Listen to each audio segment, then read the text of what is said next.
So, I've got something really, really special for you today. Or special to me anyway. Just not on the most special day, really. I mean, the weather in Manchester today is chucking it down, as usual. And I wanted to take this car out. Now, I've had this car for a couple of days. And I took it out last night, and it was dark, but the conditions were nice and dry, and it was a pleasure to drive. This morning I took it out, the conditions are perfect. I didn't have the video camera with me. Now I've got the video camera, it's chucking it down. So we've sort of, I'll try and get some footage of the outside for you so that you can see the outside of the car before I put this video together and put it live. But it might be a bit wet and a bit dirty, so you'll have to bear with that one. But today I'm in a SL55. Now, there's another YouTuber I follow, another Manchester-based guy, High Peak Autos. Really, really good guy, dead interesting to watch, and his channel's brilliant if you've not checked it out. And he's had an M3 for a while, and he's picked up an SL55, and he's toying with getting rid of the M3 for the SL55, and he was saying it was a really special car, and I thought, I need to get my hands on an SL55 because I need to see what the buzz is about and what's so good. And if you follow the channel for a while, you'll know that I'm a massive Mercedes fanboy. Mercedes is my thing. Not Audi, not BMW, but Mercedes, they're the ones for me. I've had probably 10, 15 Mercedes over my career in driving cars that I've owned. And I love them, I just love the way they handle, the way they are inside, the looks of them. They're just something really good about Mercedes. This is from 2002. Now it's the way they've done this is so on point.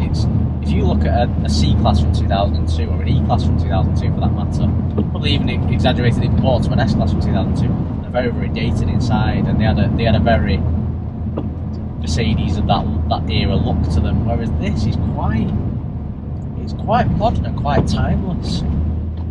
Obviously it's fully loaded being an SL, and being an SL55 it's that much more special than the standard SLs that they did.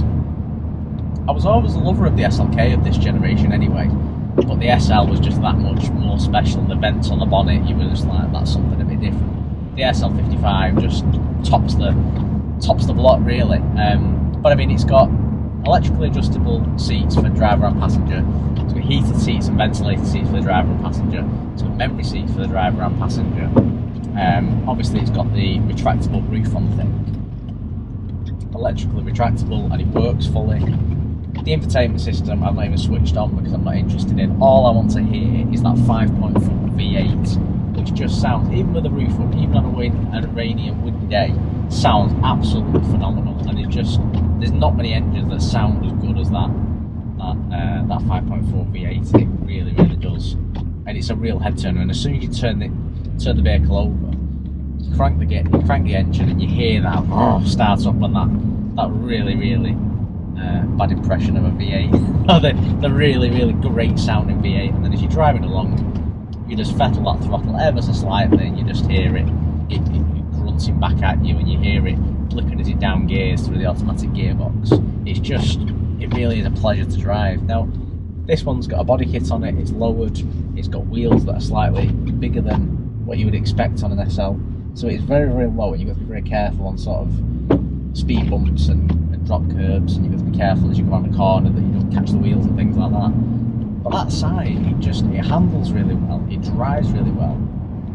We're on a very wet day today, and it's rear wheel drive.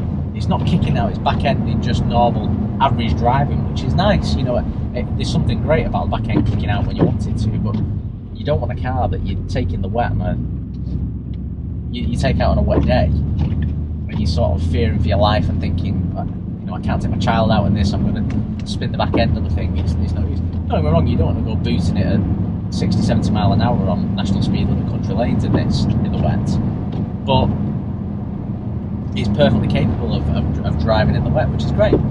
Like this morning, it was, I don't know, 5-6 degrees here in Manchester. I had the roof down, I had the heating on, and I was driving along and listening to that V8 just in your ears. It's the best soundtrack of a car you can ask for. There's no need for any sort of radio and Bluetooth audio or anything like that. I mean, as it happens, it's got the TV tuner in this. It's got a CD player. It's got Bluetooth phone, but I don't think it's got Bluetooth audio. It's got satellite navigation, so it has got all the bits you would expect and bits you would want from it. But I don't care.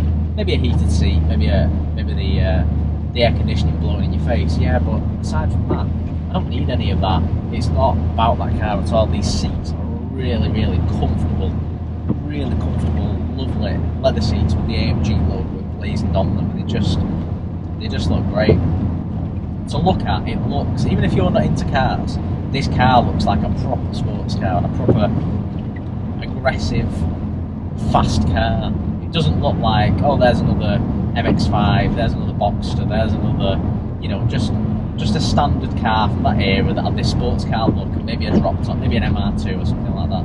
Not there's anything wrong with the MR2, I really do like that MR2, the last generation that they did. But this car just stands out as being something else.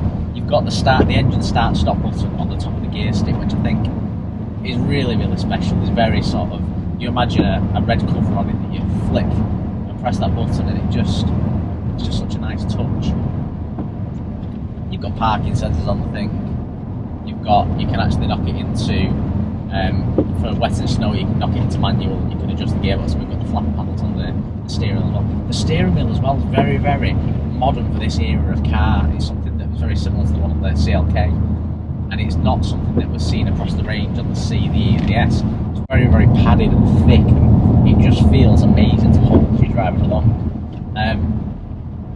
So spec-wise, the car's got it, but it's not about the specification of this car, it's about the drive of this car, and I can see what Matt from High Peak Auto was talking about when he said this is something very special and something worthy of replacing his M3 with.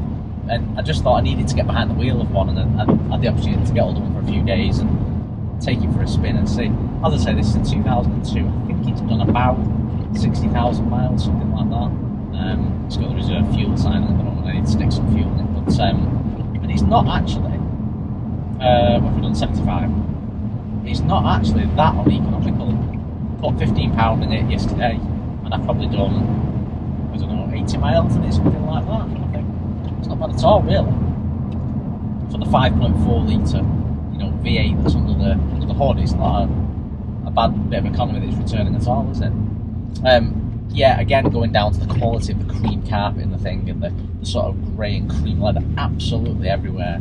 There's hardly a little bit of plastic inside, and the only piece of plastic you can find is on this centre console here, next to you've got the buttons for the roof and the controls for the gear stick and the climate control. They're surrounded by plastic, but aside from that, everything else that you touch, the dash, the doors, everywhere you touch is leather, and it feels amazing. We've got leather on the roof, leather sun visors on the thing.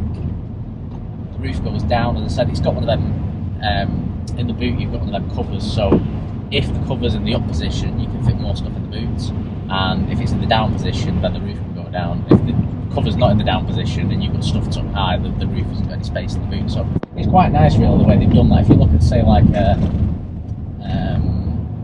what's done a bad job of that, something like an Astra or an Astra soft top, or I think some of the earlier sort of A3 soft tops didn't do that, and you just had this tiny little boot because it was a case of we need all that space for the roof. Whereas what they've done with this, they've said, yeah, there's space for the roof, but if you need that extra space, you can lift this cover and you've got more room in your boot, which is great. And I don't think the boot's actually that bad on the thing. I mean, there's no rear seats, there's two little ledges, there's no rear seats really in the thing, but the boot space is okay considering the size of the car. But the way it handles is rear-wheel drive, and the way it kicks when you want it to in all the right places, as I said, in the dry, not on the wet, it's just phenomenal. It's a really nice car to drive and experience, and you really feel part of the drive. It's very, because it's that 2002 generation as well, not everything's electric on it and electrically assisted. There is the fact that you're going to kick out, and there is the fact it's got the electronic stability programs. It's got some sort of traction control thing which we can turn off. But aside from that, you're on your own, really. And you've got to, are you sort of brave enough to take it at the breakneck speeds it will go, and take it through its limits and push it through its boundaries? And it really is an amazing car to have on the road. You just, it's the noise of it's the best part about it, but the way it drives and the way it handles, I think this is something that, you know, you can get these for relatively cheap money now, considering what the car is. And I think this is something that, if you had space in the garage for, would be a great weekend car. Do you know, it's not something I'd want as my daily commute, taking my daughter to school and carrying around all the carry-on that I carry around with me most of the time. And I like having a big boot, and when we go away we take the kitchen sink with us, so it's not my daily driver. but I think it's something that would be great as a weekend car to take to the Lake District and take to Wales and take to Northumberland and give it a real blast on them country roads with the wind in your hair, and throwing it around and taking in the views, the breathtaking views that are around the neck of the woods in this car, and pull over and sit there and have your butties and taking the breathtaking scenery with this as your backdrop, and this is the vehicle and tool to get you there. I really think it's something special, and I think Mercedes have if you look at a brand new Mercedes now, the kit inside is stunning, and as I said, the safety features they put on them and the way they drive, there's a little bit too much in my eyes of them taking control, and whilst it keeps you nice and safe, there's a bit of, you're driving along and someone pulls out and it slams on, that's great, but you have taken away a little bit of the fun. I think that goes back to this new electric car generation that we're seeing creeping in now, and Boris Johnson's announced only this week that he's now moving the date forward to 2030 when he wants all brand new vehicles to be electric, and by 2035 there won't be any hybrid vehicles on sale either. Everything will be electric and only electric and nothing but electric. There'll still be a second-hand market that has combustion engines for many, many years to come, and I hope that continues for a long, long time.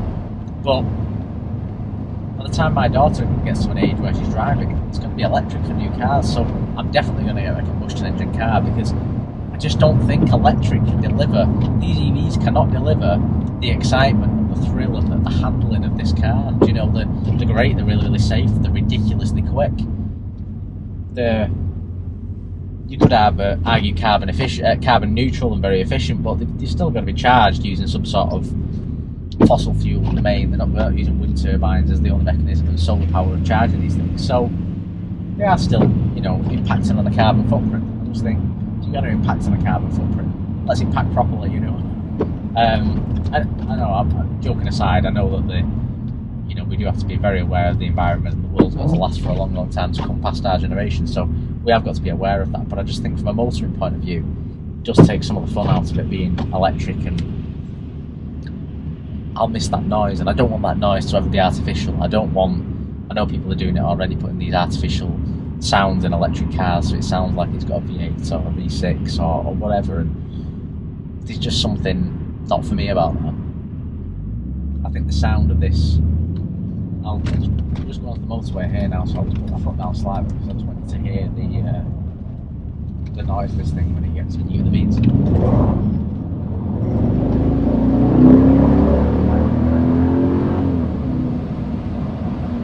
Lost traction slightly because it's off of the way, but the stability control kicked in and regained it. But hopefully you're getting on camera a little bit of probably a road noise and a bit of wind and stuff like that as well, but hopefully you got a little bit of that V8 sound then, because it just sounds absolutely incredible. And I hope I can get some nice shots for you later on, because the way this thing looks outside is incredible. And it's very sad really, because I think we're in 2020 now, we're 10 years away from the end of this, because whilst you'll still be able to get them on the second-hand market, manufacturers won't be developing, vehicles like this anymore. That sound and that raw power. You'll have an electric motor that doesn't change gear and goes from 0 to 60 like that. I think we're at about 2.5 seconds now with the Tesla. Probably going to go to 1.5, 1 second. It'll be sort of, your body will feel nausea, and you're not going to be. The G-force will be impacting people's chest and heads and do a lot of damage, but yeah, they'll get to a speed that's frighteningly quick, and we'll have cars that'll drive along for us, and the autopilot will go to a completely new level. Where's the fun in that? Where's the, are we going to get roads that are that congested that that's what we need? Surely every weekend you want to go to the Lake District and Wales and Cornwall and get on these country roads where there's no other cars about, and give a car like this, with the power that this has got, give it the beans, and get that feeling like no other. But to me, there's nothing on the planet that can give you that rush. I know anyone who's got a motorbike will question that and say, oh, no, cars are slow and you don't want a car, but you need a motorbike. Motorbikes have never been for me. I like putting my foot down and I like having fun, but equally I want to stay grounded on four wheels. I don't want to be me coming into contact with the road surface. I think just something about that, something that excites you and gets your blood flowing and gets